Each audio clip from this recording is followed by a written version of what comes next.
ನಮಸ್ತೆ ವೀಕ್ಷಕರೇ, ಪ್ರಕೃತಿಯ ಸೊಬಗು ಯೂಟ್ಯೂಬ್ ಚಾನಲಿಗೆ ತಮಗೆಲ್ಲರಿಗೂ ಆತ್ಮೀಯವಾದ ಸ್ವಾಗತವನ್ನು ಕೋರುತ್ತೇನೆ.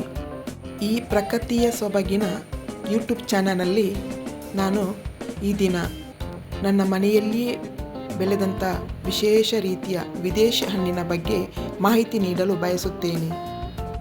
ನೋಡಿ, ಈ ಹಣ್ಣನ್ನು ನೀವು ಎಲ್ಲಿಯಾದರೂ ನೋಡಿದ್ದೀರಾ? ಹೌದು, ಇದೊಂದು ವಿದೇಶಿ ಹಣ್ಣು.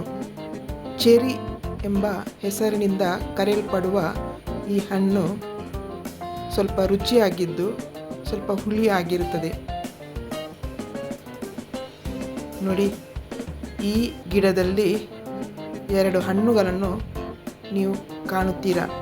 ಒಂದು ಹಣ್ಣು ಸ್ವಲ್ಪ ಹಣ್ಣಾಗಿದೆ, ಇನ್ನೊಂದು ಸ್ವಲ್ಪ ಕಾಯಿಯಲ್ಲಿ ಇದೆ. ನೋಡಿ, ಈ ಗಿಡದ ಒಂದು ವಿಶೇಷತೆ ಏನೆಂದರೆ ಇದರ ಕಾಂಡಗಳಲ್ಲಿ ಹೂ ಬಿಟ್ಟು ಕಾಯಿಗಳು ಆಗಲು ಪ್ರಾರಂಭವಾಗುತ್ತವೆ.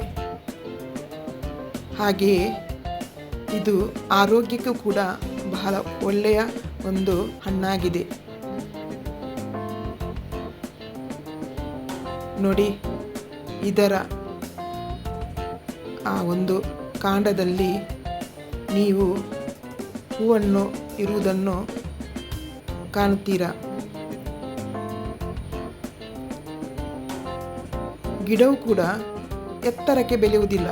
ನೋಡಿ, ನಾನು ಈ ಗಿಡವನ್ನು ಒಂದು ಬಕೆಟಲ್ಲಿ ನೆಟ್ಟಿರುತ್ತೇನೆ. ನೋಡಿ, ಈ ಗಿಡದ ಕಾಂಡದಲ್ಲಿ ನೀವು ಒಂದು ಹೂವನ್ನು ಕಾಣುತ್ತೀರಾ. ನೋಡಿ, ಇದೇ ಮುಂದಕ್ಕೆ ಕಾಯಾಗಿ ಹಣ್ಣಾಗುವಂತಹ ಒಂದು ಚೆರಿ ಹಣ್ಣಿನ ಗಿಡ. ನೋಡಿ, ಇಲ್ಲಿ ಒಂದು ಕಾಯನ್ನು ನೀವು ಕಾಣುತ್ತೀರಾ. ನೀವು ಕೂಡ ಈ ಗಿಡವನ್ನು ನಿಮ್ಮ ಮನೆಯಲ್ಲಿ ಬೆಳೆಸಿ ಅಂತ ಹೇಳುತ್ತೇನೆ.